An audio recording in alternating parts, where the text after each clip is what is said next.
ঘোষণা না দিলে এই দেশ স্বাধীন হতো না। আমরা একটি লাল সবুজের পতাকা পেতাম না।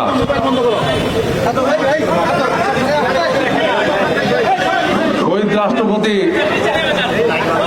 সিপাহী বিপ্লবের মাধ্যমে এই দেশকে রক্ষা করার জন্য সিপাহী বিপ্লব করে ওনাকে এই দেশের হাল ধরার সুযোগ করে দিয়েছিলেন।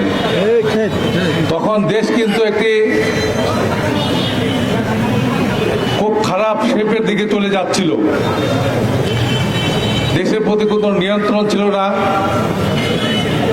উনি দেশকে স্বয়ংসম্পন্ন করে শান্তি শৃঙ্খলা ফিরে এনে আমাদের সৈন্যবাহিনীদের বেড়াকে ফিরিয়ে দিয়ে এবং জনগণকে যার যার কাজকর্মে ফিরে দিয়ে উনি দেশের যে সার্বভৌমত্ব সেটাকে উনি রক্ষা করেছিলেন। উনি যখন এই দেশের ক্ষমতার ভার গ্রহণ করেন তখন এই দেশটি একটি তলাবিহীন ঝুড়ি হিসাবে পরিগণিত ছিল। স্বাধীনতার পর আওয়ামী লীগ ক্ষমতা এসে চুরি করে লুটপাট করে দেশকে একটি তলাবিহীন ঝুড়ি হিসাবে পরিণত করেছিল। তখনকার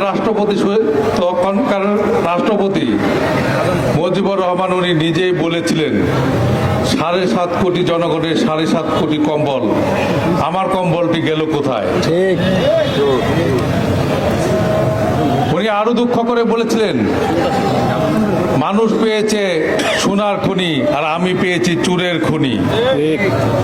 সেখান থেকে জিয়াউর রহমান এই দেশকে তলাবিহীন জড়িয়ে কলঙ্ক থেকে উদ্ধার করে উনি একটি স্বচ্ছ এবং সুন্দর দেশ গড়ে তুলেছিলেন এবং পৃথিবীর বুকে পৃথিবীর মানচিত্রে বাংলাদেশকে একটি আদর্শ দেশ হিসেবে পরিগণিত করেছিলেন।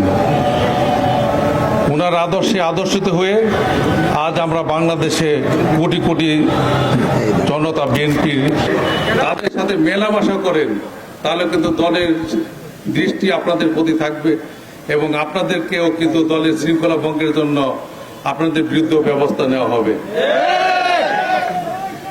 সুতরাং আপনারা সকলেই সতর্ক থাকবেন, আপনাদের উপর ভর করে যেন কেউ আবার অনাচার অত্যাচার করতে না পারে।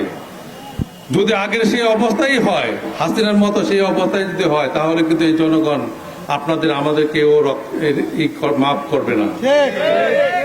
সুতরাং সময় আছে, আমরা নিজেরাই যথেষ্ট স্বয়ংসম্পন্ন। আমরা আল্লাহর উপরে ভরসা রেখে আমাদের রাষ্ট্রপতি শহীদ রাষ্ট্রপতি জিয়াউর রহমানের আদর্শের উপর নির্ভর করে আমাদের দেশমাতা বেগম খালেদা জিয়ার প্রতি আস্থা রেখে আমাদের আগামী দিনের রাষ্ট্রনায়ক জনাব তারেক রহমানের যে নেতৃত্বের প্রতি অবিচল বিশ্বাস রেখে আমাদেরকে আগামী পথ এগোতে হবে। আপনাদেরকে বলে যেতে হবে না জনগণই সকল ক্ষমতার উৎস। দুদিন পর নির্বাচন, এই জনগণের কাছেই আপনাদেরকে যেতে হবে। এই জনগণের ভোটেই কিন্তু বিএনপি ক্ষমতায় আসবে। সুতরাং কোন ক্রমেই জনগণের কারোর সাথে কোন রকম খারাপ আচরণ করা যাবে না। এই দেশটা আমাদের আপনাদের সকলকে মিলেমিশে আমরা একটি নতুন সুন্দর বাংলাদেশ আবার গড়ব। সেই প্রত্যয় নিয়ে আপনাদের সকলের সুস্বাস্থ্য এবং মঙ্গল কামনা করে, দেশনেত্রী বেগম খালেদা জিয়ার সুস্বাস্থ্য কামনা করে, আগামী দিনের রাষ্ট্রনায়ক জনাব তারেক রহমানের প্রত্যাবর্তনের অপেক্ষায় থেকে আমার বক্তব্য এখানে শেষ করছি। খোদা হাফেজ।